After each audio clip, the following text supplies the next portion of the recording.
दीदी कई बार दिक्कत हो जाती है। हमारे यहाँ तो एक हमारे मित्र हैं सलीम जी, वो काम करते हैं माइक का, तो वो जब भी बोलते हैं तो वो इको बंद करवा देते हैं। तो मैंने कहा ऐसा क्यों करते हैं? बोले देखो इको में 3 आवाज़ आती है, जैसे हेलो हेलो हेलो, आप। मैंने कहा इसमें क्या दिक्कत है? बोले मुंह से तलाक निकल गया तो।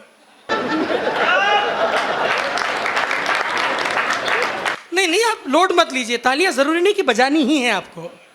आप अच्छी बात हो तो मन में प्रसन्न भी हो सकते हैं। क्यों जी? हाँ सर, अब जो डब्बे की आखिरी रोटी खाते हैं वो देर में ही समझते हैं। मैं हाँ, ये वही मंडल है जो सप्लीमेंट्री में पास हुआ है। लेकिन आप भी उम्मीद करता हूँ धीरे धीरे कार्यकारिणी में आएंगे। आज एक तो सबसे अच्छी बात यह है, महिलाओं का मैं विशेष आभारी हूँ। नाश्ता हमारी ओर से जारी है। बिल्कुल सर, आप रख दीजिए। नहीं रख दीजिए, कोई दिक्कत, जब तक मैं खड़ा हूँ तब तक तो कोई दिक्कत नहीं। बस कवि आए तो थोड़ा सा मन भंग होता है, क्योंकि कवियों के पास है क्या? ना तो हम नाच सकते हैं ना हम गा सकते हैं। ले दे के जो भी है वो कविताएं हैं और आपकी तालियां हैं।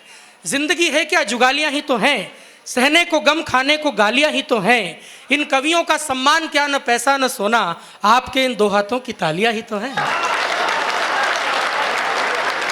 अच्छा, आज बड़ी बात यह है, धन्यवाद आप इसलिए दीजिए कि महिलाएं भी सुनने आई हैं।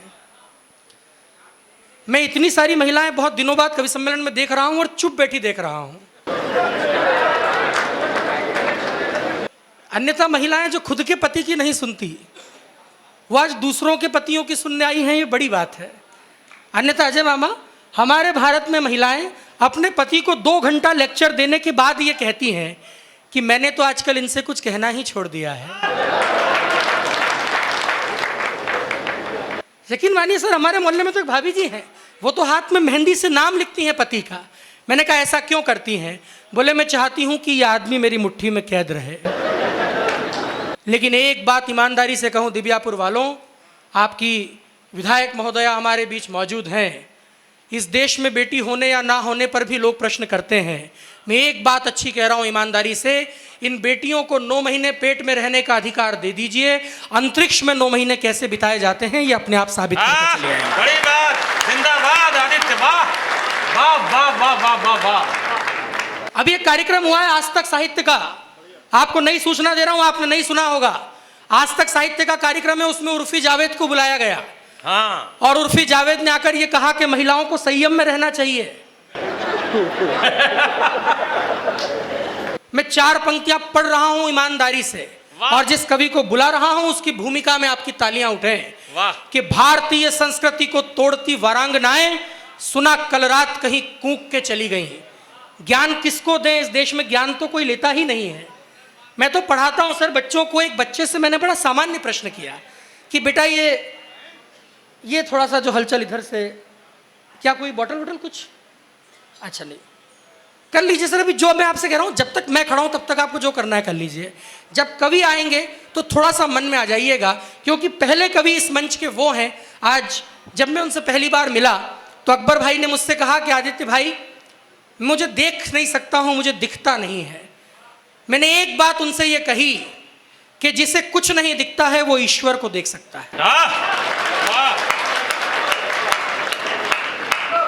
सूरदास जी जब गए थे सर पहली बार सांवरिया सेठ के दरबार में, तो लोगों ने कहा कि आए क्यों हो, क्या करोगे? बोले दर्शन करने।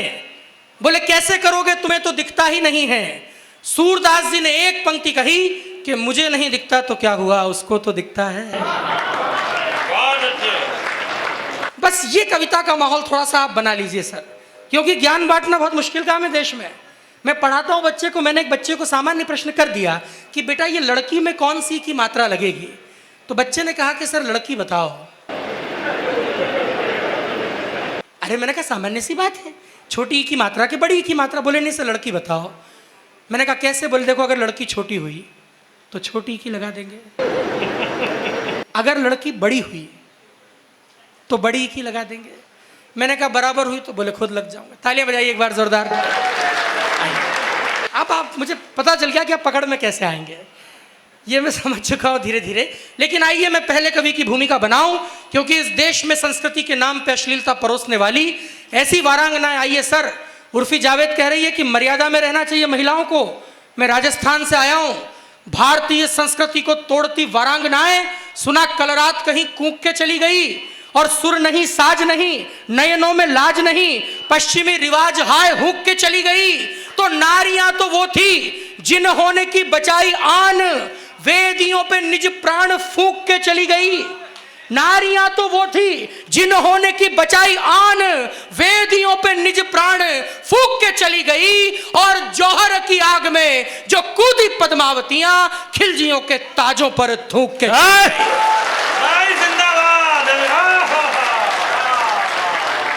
तो जरा एक बार थोड़ा सा मन बनाइए। मैं पहले कवि को आमंत्रित करूं जिनका नाम अकबर ताज है, जो खंडवा से हमारे बीच आए हैं। वो क्या सुनाएंगे, कैसा सुनाएंगे, ये मैं आप पे सौंपता हूं। जरा एक बार दोनों हाथों को उठाएं और जोरदार तालियां बजाकर स्वागत कीजिए अकबर ताज।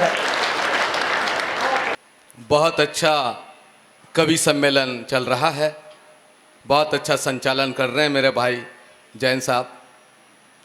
सर ने पहले ही बता दिया है कि मैं आपके हंसते मुस्कुराते चेहरों को देख नहीं सकता हूं। आपकी जो तालियां हैं, आपकी जो दाद है, बस वही मेरी आंखों में रोशनी का काम करती है। पूरा सदन एक मर्तबा ताली बजा के मुझे आदेशित करें। बहुत बहुत शुक्रिया। अध्यक्ष महोदय साहब की अनुमति चाहता हूं। देश के बड़े कवि डॉक्टर विष्णु सक्सेना साहब की मोहब्बतें चाहता हूं, उनकी इजाज़त चाहता हूं और बगैर किसी भूमिका के अपनी बात शुरू करना चाहता हूं। यहां से अपनी बात देना चाहता हूं। साहब देखें जी भाई, स्वागत है। कि मुझे तू राम के जैसा या फिर लक्ष्मण बना देना। मोहब्बत है, मोहब्बत है, मोहब्बत है। मुझे तू राम के जैसा या फिर लक्ष्मण बना देना। और सिया के मन के जैसा मन मेरा दर्पण बना देना। बहुत अच्छे, सलाम करता हूं दिव्यापुर, प्रणाम करता हूं।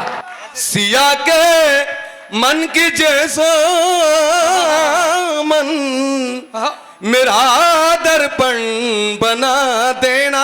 खोलना हाथ आखिरी पंक्ति पे। मुझे अंधा बनाया है तो मुझको गम नहीं इसका। मेरी संतान को भगवन मगर श्रवण बना देना। नमन करता हूं दिव्यापुर, बहुत बहुत शुक्रिया, बहुत बहुत शुक्रिया। नमन करता हूं, बहुत बहुत शुक्रिया। मेरी संतान को भगवन मगर श्रवण बना देना। नमन करता हूं, बहुत अच्छा सुन रहे हैं साहब। मैं देश के ताल्लुक से 4 पंक्तियां निवेदित करना चाहता हूं। ऑपरेशन सिंदूर के नाम ये प्रोग्राम रखा गया है। देश के ताल्लुक से 4 पंक्तियां देना चाहता हूं। हमें देश से कैसी मोहब्बत है बताना चाहता हूं। देखें कि इसे मैं दिल समझता हूं, इसे धड़कन समझता हूं। बहुत अच्छा, बहुत बहुत शुक्रिया सर, धन्यवाद सर, बहुत बहुत शुक्रिया, धन्यवाद।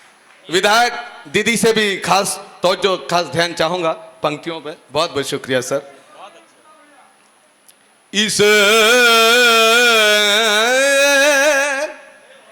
इसे मैं दिल समझता हूं, इसे धड़कन समझता हूं। ये मेरे देश की धरती को मैं पावन समझता हूं। बहुत अच्छे। हमारे देश से नफरत अगर रखता हो कोई भी, वो मेरा बाप क्यों ना हो, उसे दुश्मन समझता हूं। वो मेरा भाई, वाह वाह वाह, बहुत बहुत शुक्रिया, नमन करता हूं, बहुत बहुत शुक्रिया।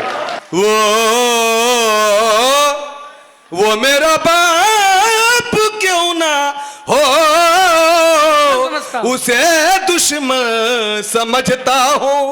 और साहब, कई लोग मुझसे कहते हैं, अकबर ताज आप इतनी देशभक्ति की बातें करते हैं, देश पे मर मिटने की बातें करते हैं, लेकिन आपको तो दिखाई नहीं देता है आप क्या कर सकते हैं अपने वतन के लिए। मैं उन्हें बताना चाहता हूं, उन्हें कहना चाहता हूं कि एक अंधा कवि, एक नेत्रहीन कवि अपने वतन के लिए यह क्या कर सकता है। साहब, आपकी मोहब्बतें चाहूंगा। साहब देखें कि बदन जख्मी है लेकिन हौसलों में जान बाकी है। क्या कर सकता है अंधा कवि? सुन के बताना।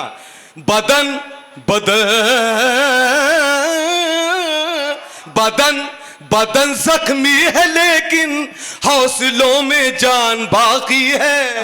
और शहादत का मेरे दिल में अभी अरमान बाकी है। क्या बात है। मैं अंधा हूं मगर सरहद पे ये ऐलान करता हूं कि वतन पे सर कटाने को मेरी संतान बाकी है। भारत माता की वतन पे सर कटाने को मेरी संतान बाकी है। नमन करता हूं साहब, आपने कवि सम्मेलन को कवि सम्मेलन बना दिया है। एक बहुत मेरे सामने बहुत धार्मिक लोग बैठे हुए हैं, बहुत पवित्र लोग बैठे हुए हैं। एक 4 पंक्तियां निवेदित करना चाहता हूं साहब। सोच देखिएगा एक अकबर ताज की। देखें कि हर एक इंसान को तू प्रेम की बोतल पिला देना। अजय इंजाम सर, पंक्तियां सुनिएगा। हर एक इंसान को तू प्रेम की बोतल पिला देना। और किसी को आज ऐ भगवन किसी को कल पिला देना। मगर अकबर पे थोड़ी सी दया करना मेरे ईश्वर। और जब अंतिम वक्त हो इसका तो गंगा जल पिला देना।